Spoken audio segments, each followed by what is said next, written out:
हाथ में आ रहे थे, बट अभी भी खेल पलट सकता है। पंक कवर फायर देने की कोशिश कर रहे हैं, अगर नेड सही जगह आया तो डैमेज जरूर पड़ेगा, बट वो नेड वो सही जगह गया नहीं। बट ट्रॉय तमिलियन, मौका उनको मिला कि उन्होंने अपने प्लेयर्स जो नॉक थे रिवाइवल दे दिया।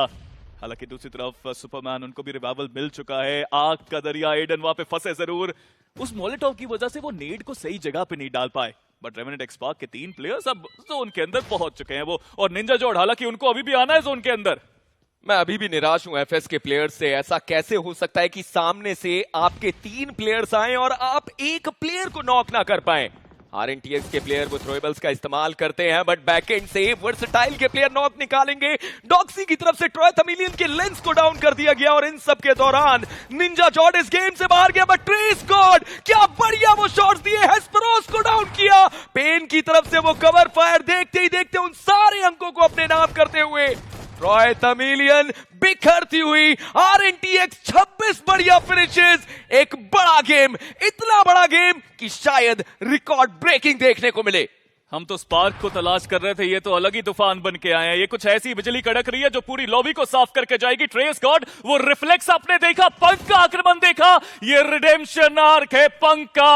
8 फ्रैग वो खिलाड़ी अकेला निकाल चुका है, बट क्या वो इस नेड गॉड के एक अच्छे नेड से बच पाएंगे? That nade is good, that nade is accurate.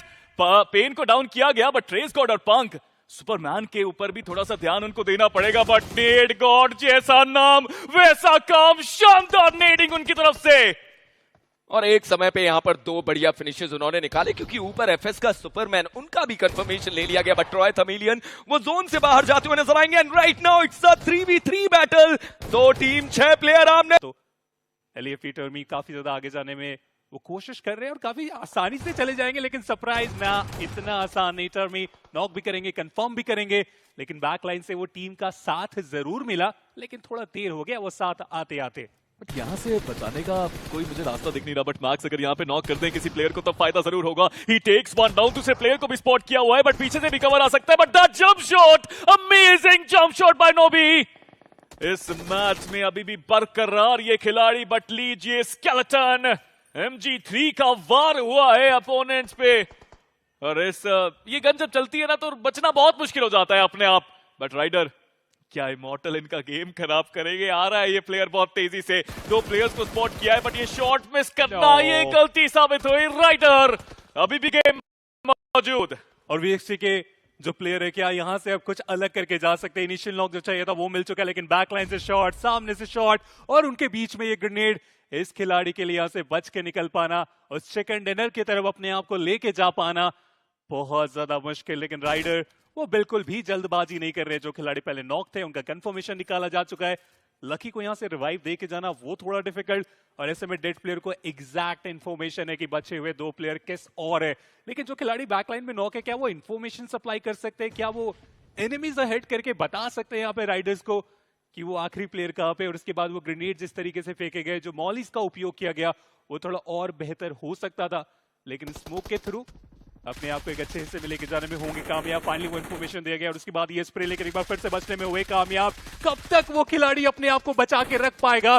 बचाइए छोड़िए, वो शॉट्स ले रहे थे, लेकिन फाइनली राइडर लेके जाते हुए आज के दिन का इस पहले रैंगल विनर चिकन डिनर पास है। और कारण ये कि उन्होंने जो रीपोजिशन अपने आप को किया, ऑरा के सारे प्लेयर जोन के बाहर मौजूद है। वशिष्ठा ई-स्पोर्ट्स को एग्जैक्टली उनकी पोजीशन का पता है। क्या टीम ऑरा फार्म यहां से करके जा सकती है? क्या वो अब टेबल्स को टर्न कर सकते हैं यहां से? वो एक देखने वाली बात। अन्यथा वशिष्ठा ई-स्पोर्ट्स के नाम ये चिकन डिनर लगभग जाता हुआ नजर आ रहा है। बट जैक्सन वो व्हीकल लेकर के सीधे निकल गए वशिष्ठा ई-स्पोर्ट्स के प्लेयर्स के बीच में से, और वहां पर उनके ऊपर डैमेज भी उतना ज्यादा नहीं आया है। टीम ऑरा वो एक एंटी क्लॉकवाइज रोटेशन करके अपने आप को रीपोजिशन कर रहे हैं, पर दिक्कत वही है कि अभी भी वो जोन के बाहर ही रहने वाले हैं। और वशिष्ठा ई-स्पोर्ट्स इसका अच्छे तरीके से फायदा उठा के जाएंगे। डैमेज काफी ज्यादा, एक शॉट लगा वो काफी होगा, लेकिन उसके बाद भी बचने में कामयाब हुए। लेकिन फाइनली वो कनेक्शन, शयान कोई गलती करेंगे, रिकन्फर्मेशन भी यहाँ पे ढूंढने की कोशिश की जा रही है, और वो अपने आप से सवाल चल रहा है, क्या लेफ्ट जाए क्या राइट जाए? इतना ज्यादा ओपन ग्राउंड है कि अपने आप को भी यहाँ पे संभाल ना पाए। इस चीज का यहाँ पे ध्यान रखा गया। बट और लग तो रहा है कि यहाँ पे पॉसिबल हो सकता है। वशिष्ठा ई-स्पोर्ट्स जो एडवांटेज थी वो धरी की धरी रह जा सकती है, लेकिन 20 सही वक्त में सही कनेक्शन, सही वक्त पे वो सही शॉट, एक एक करके खिलाड़ी आ रहे हैं, एक एक करके खिलाड़ी गिराए जा रहे हैं, लेकिन आखिर में वशिष्ठा ई-स्पोर्ट्स वही लेके जाएंगे इस मैच का। देखिए, स्प्रिट को जिम्मेदारी दी गई है कि वो जग्स के ऊपर नजर रखें। शयान, उन्होंने अमेजिंग का कंफर्मेशन लिया। 5 team 9 player, gods for reason एक अकेला नाम जिनके पास चारों प्लेयर्स की मैन पावर, बट सुपर्ब का ये नॉक निकालना क्या उन्हें ओपनिंग दे पाएगा? बट वशिष्ठा ई स्पोर्ट्स के प्लेयर स्लैम इन करना चाहते थे उस एरिया पर। हेक्से की तरफ से ट्रेस किया गया, एक प्लेयर को डाउन किया। हेक्टर यहां तक पहुंचने में कामयाब तो हुए, बट सफलता वो उन्हें नहीं मिल पाएगी। 3 team 6 player, gods for reason. उस दूसरे प्लेयर का ऐसे समय पे नॉक होना कहीं एक भारी गलती का कारण ना बने, बट जग्स ई स्पोर्ट्स बाहर हुई और गॉड्स फॉर रीजन उन्होंने एक बड़ा गेम, एक जग्स के प्लेयर आगे आते हुए एलईएफपी धीरे धीरे अपने आप को सेंटर पे लेकर जाती हुई। हायर एरिया उनके पास लगभग वो देखने को मिलता है, मतलब मौका होगा इस गेम को तब्दील करने का।